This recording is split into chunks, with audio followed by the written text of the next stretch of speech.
Welcome, here I've got Samsung Galaxy M12 and I'm gonna show you how to turn on and off the camera location tags at this device. So at first we have to tap on the camera button to open it, and for now we are in the standard photo mode. From here let's go to the left corner to this button. When we pick it, we can open the advanced camera settings.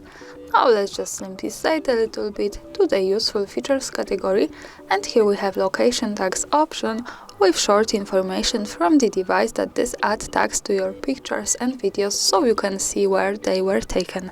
By using this button from the right we can turn it off or turn it on as we need.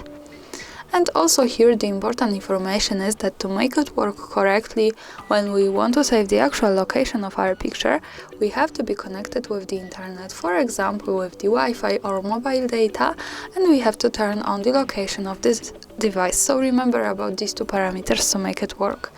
Now let me keep turning it on all of these settings. Let's go back to the camera to take a picture.